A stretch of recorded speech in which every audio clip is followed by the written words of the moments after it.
good evening, or good afternoon, or whatever it is. It's good to see each of you and be able to worship together. I invite you to take your Bibles out now. We'll be looking at the book of Revelation and the 13th chapter, as you heard read a moment ago. Coming up in March, right? March? Yeah. About a month and a half from now, I'm scheduled to teach the auditorium class, and that's what we're going to be studying from, the book of Revelation. Now, there's no way that I could do all 22 chapters in 3 months. I think the last time that I taught Revelation, it took about a year and a half, because it is a very deep book, and there's a lot to think and consider. So this is going to be like a part one. We're going to try to do chapters 1 through 11, which is the message of the book, by the way. But we're going to try to simply do chapters 1 through 11, and then maybe at a later point, part 2 will come about, which will be chapters 12 through 22. And in honor of that, or in recognition of that, I thought maybe it might be a good idea if I were to have a lesson from the book of Revelation, so that you kind of get into your mind at least how I approach it, how I think when it comes in trying to understand all the figures and pictures and things that John is trying to write to us about. And so I'm not going to take the time to go back and read the text of the first 10 verses here, but simply to get the picture in our mind. John sees a beast come up out of the sea. And it is a beast that is terrifying. I love to go to the ocean, but I'll tell you one thing, if I saw something like this come up out of the ocean, I wouldn't be back. So there might be more of them varmints out there. This thing is horribly terrifying and dreadful. And so he sees this beast come up out of the sea. It's got, as we will look at, it looks like a leopard, its feet like a bear, it smells like a lion. And that would not be something you'd want to come in contact with. You would want to encounter that. And nobody did. People were scared to death of this beast, as we read in this particular context. And so then when we begin to look at the text, what is it? What is the beast supposed to represent? What is John trying to convey to us here? Well, I don't know if you can see this or not, but you can read about it. You can read it in the text if you have it open there. This is just like the first 7 verses that I have up there. And you look at what the beast does. You look at what is said about him, and then you start to get an idea. That's how you approach everything in Revelation. Whatever the picture happens to be, you could get bogged down in a third of this, a fourth of that, and everything. Look at what they do. Look at what they say. Look at what is said about them. And then you start to get the picture. And so what we see here in regard to the sea beast, words like power, throne, authority, following the beast, authority, who can fight against it? You ever heard the old expression, who can fight City Hall? Exercise authority, make war, conquer, authority over every tribe and people and language and nation. Do you start to get a picture now? What are those things associated with? Who sits on the throne? Who has authority? Who can make war? Who can go out and conquer? Who is it that feels like the little man who can't go up against the big beast sitting on the throne? I would suggest to you that what we're looking at is a government. A government. That's who has authority. That's who can make war. That's who goes out and conquers. That's who people say, we can't fight against it. They're going to do whatever they want to do. They intrude on everybody's life, every tribe and people and language and nation. This would be a big government, wouldn't it? To affect that many people. But then the question is, which government? Maybe he's talking about Babylon. Maybe he's talking about Persia or Greece or Rome. Maybe he's talking about China or Russia or the United States. Which government is he talking about? I would suggest again to you, there is a specific one that he has in mind, that he wants to paint the picture about, that he wants these people to think about that are reading the book of Revelation.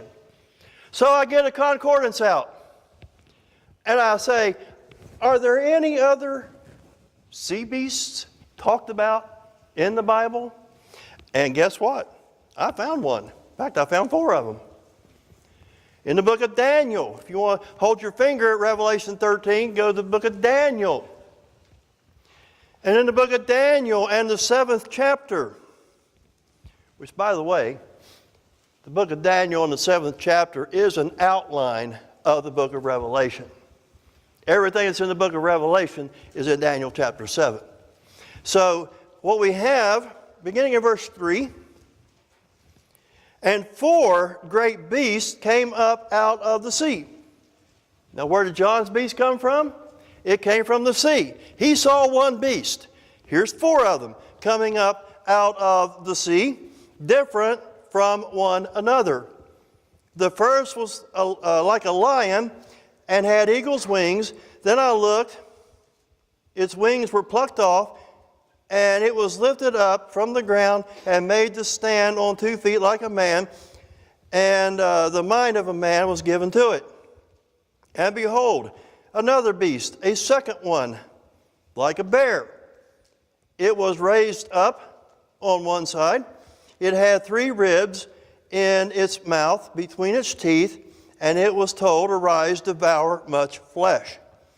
After this I looked, and behold, another, like a leopard, with 4 wings of a bird on its back, and the beast had 4 heads, and dominion was given to it.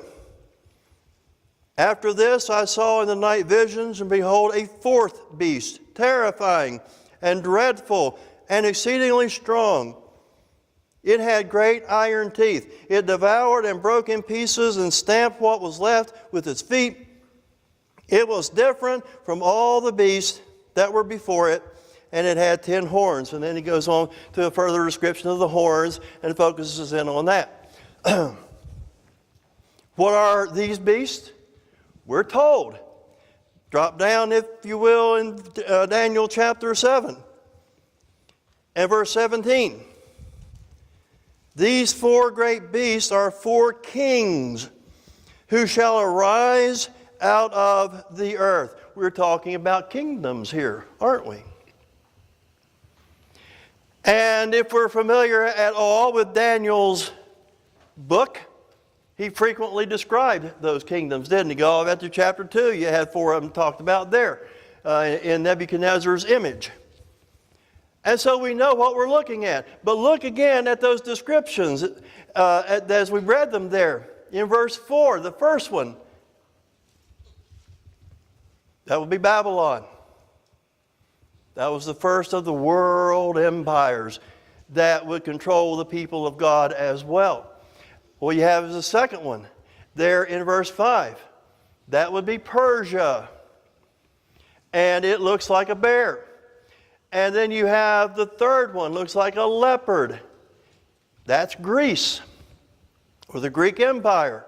And then you have a fourth one, doesn't look like an animal, but it is terrifying and dreadful, he says. That's the Roman Empire.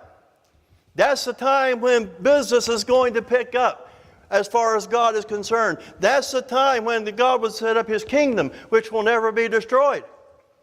That's the time under which the Messiah will come and offer himself as a sacrifice under this fourth world empire, Rome. A terrifying and dreadful beast. Remember John's descriptions there? Who can make war with it? It looked like a very horrible looking kind of a beast. But then notice something else. Go back to chapter 13 of Revelation and look at verse 2. And the beast that I saw was like a leopard, its feet was like a bear, and its mouth was like a lion's mouth. Doesn't that sound familiar? Look again up here at what Daniel saw. Look at the animals. Daniel saw a lion, a bear, and a leopard.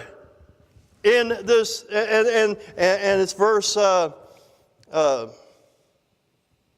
that talks about the fact that the three beasts that went before the fourth one lived on in the fourth one. What did John see? A leopard, a bear, and a lion. Is that not the same animals Daniel saw? And you can, in fact, even narrow that down a little bit further. Look at the order. Daniel, lion, bear, leopard, terrible. John, terrible, leopard, bear, lion. John saw the exact opposite order that Daniel saw. Did you notice that? Daniel sees the lion, the bear, and the leopard. He sees Babylon, Persia, and Greece. John saw the fourth one, comprised of the previous three. In other words, when you look at what's going on, Daniel, looking down the tube of time at what was to come, at arriving at that fourth beast, Rome. John, on the other hand, is looking backward in time at what Daniel saw coming. And he sees it as already happening. It's already come. And here is the fourth beast. He's standing where Daniel was looking toward. Daniel was looking toward that fourth one. John's standing in the fourth one, looking back at the things Daniel saw coming. Does that leave any doubt then, what we're talking about? The government is the Roman Empire. The Roman Empire. And the Bible proves that. We just saw it. It's not the United States, it's not Russia, it's not China, it's not some Antichrist, it's not anybody except the Roman Empire. That is the enemy in the book of Revelation. It's not about church history. It's not about anything except the Roman Empire, what they were doing to God's people, and what God was going to do about it. That's the point. That's the message of Revelation. And when I teach it, that's the way we're going to present it. Because that is what the story is telling us. And what a story it is. Now, in chapter 13 of Revelation, we see another beast in verse 11. Then I saw another beast rising out of the earth, and it had two horns like a lamb, and it spoke like a dragon. It exercises all the authority of the first beast in its presence, and makes the earth and its inhabitants worship the first beast, whose mortal wound was healed. It performed great signs, even making fire come down from heaven to earth in front of people. And by the signs that it was allowed to work, in the presence of the beast, it deceived those who dwell upon the earth, telling them to make an image for the beast that was wounded by the sword and yet lived.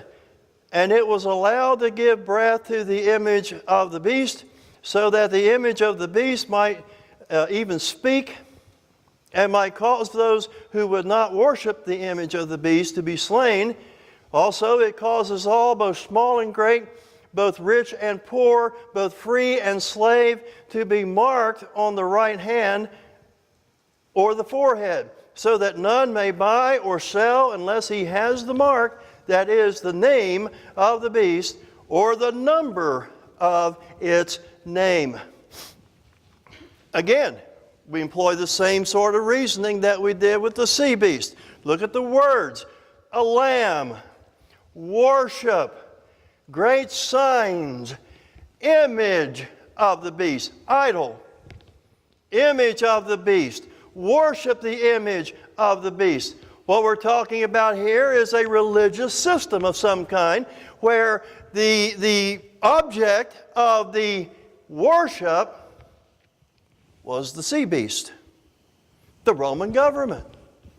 And what fits with that? Well, we also know about the practice of emperor worship that was done in that day and time, and for a few centuries even afterwards, where Caesar was worshipped as a god. And at times, as John is describing here, as he looks at this image worship, you didn't do it, you got in heap big trouble. As he talked about there, no one could buy or sell unless he has the mark. That doesn't mean they put a literal mark on you or anything like that.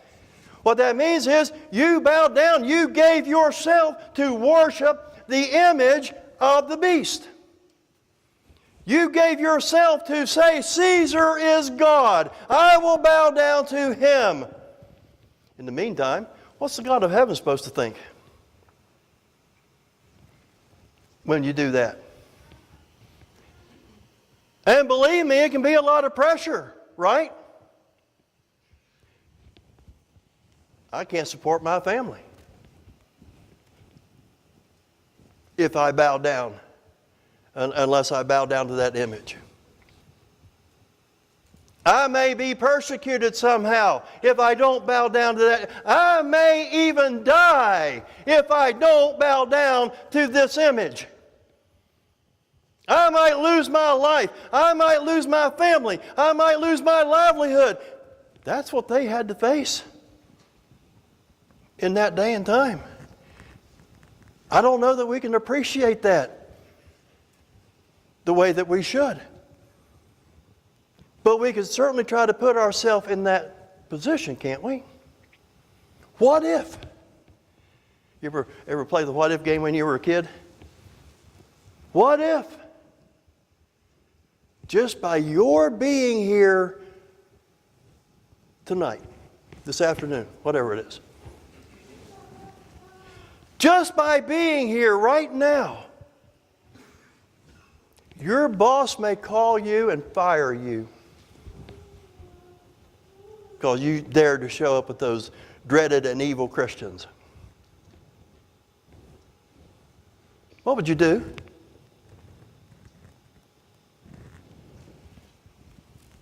What if just by being here right now,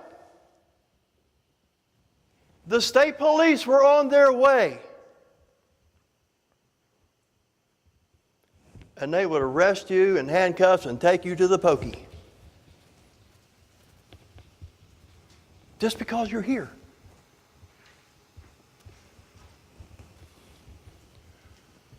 What if the army came in, surrounded this building while we were inside of here, and set it on fire, and machine gun anybody who tried to get out a window?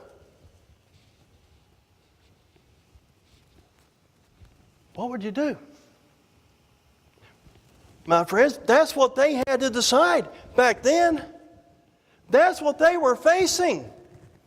Real dire circumstances at the hands of a government that was against them. And they're sitting there saying, who can make war with that? Who can stand up against that? That's where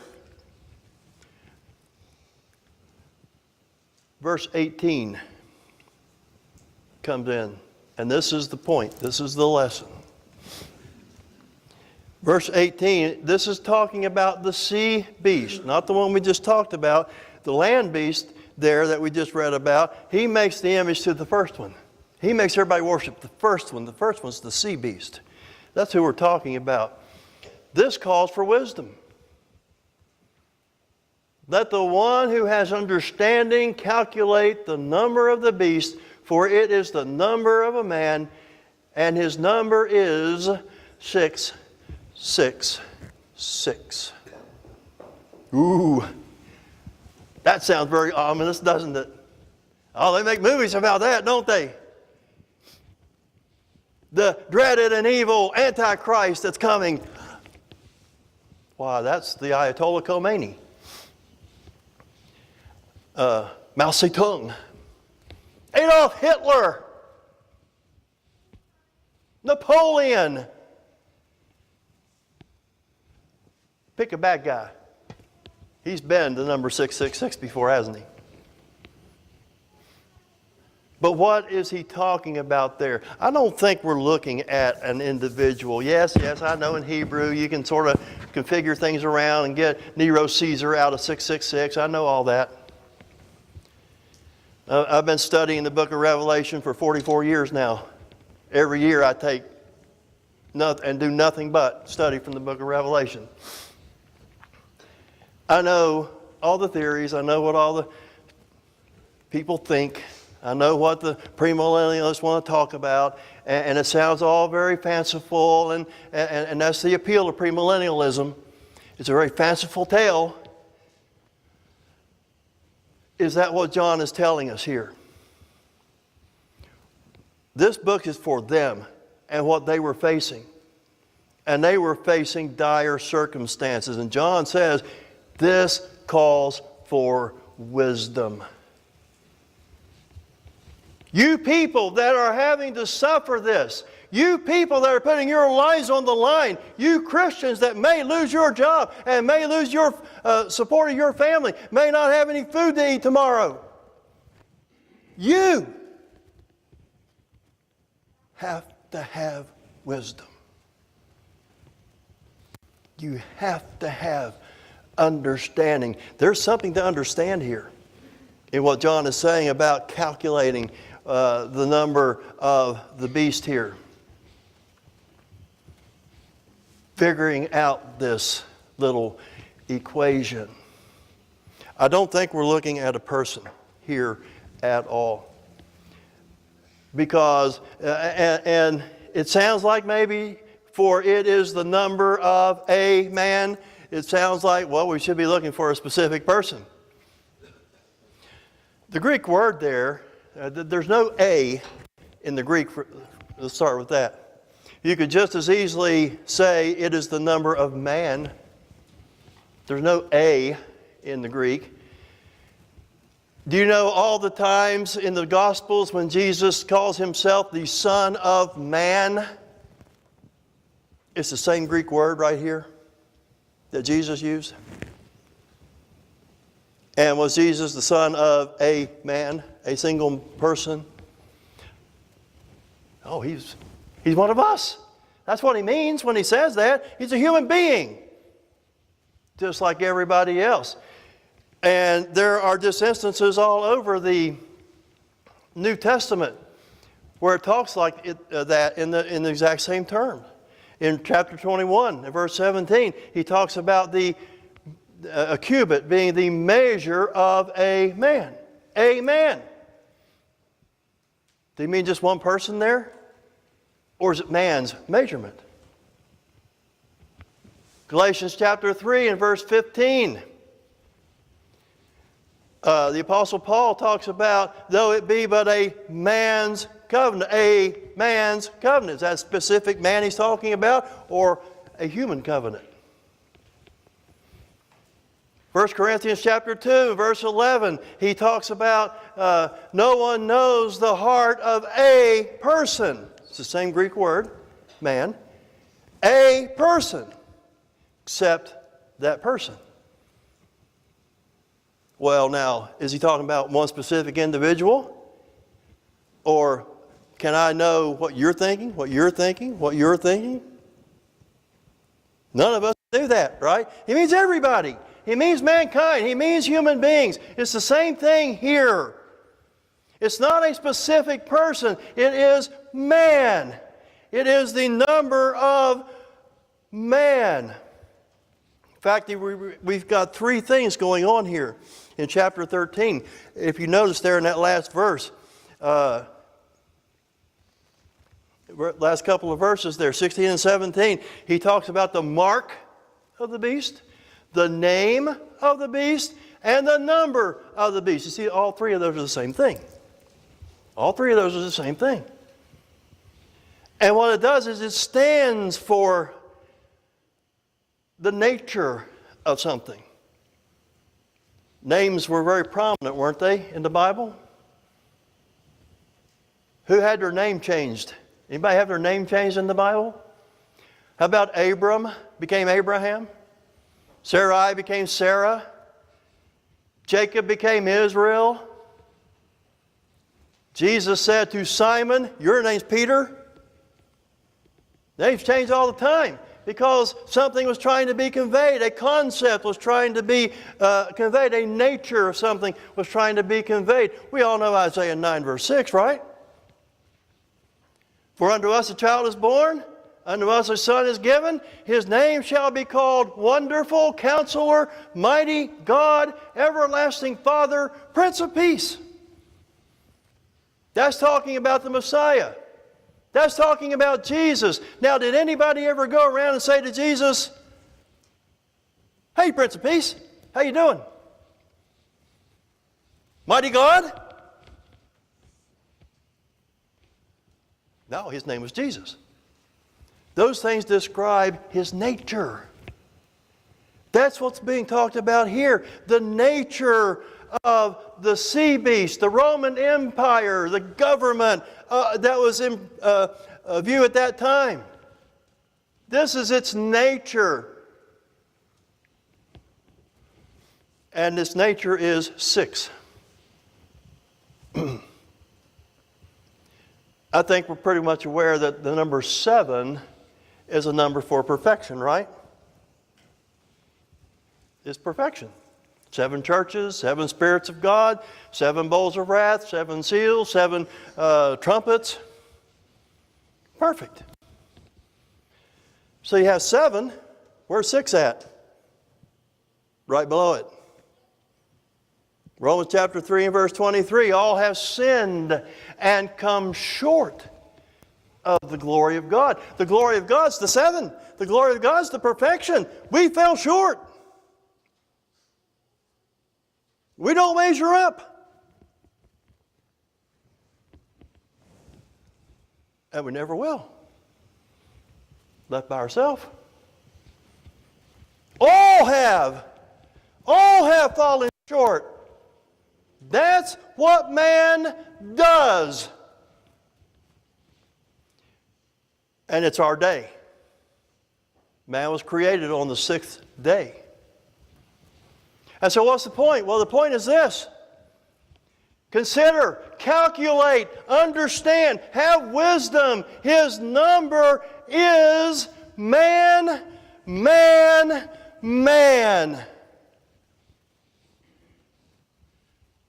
That's who your opponent is. Your opponent is not perfect. Your opponent doesn't measure up to God. Your opponent is man. Calculate that. When you're faced with whether do I serve God or bow down to Caesar, think, calculate, man, God.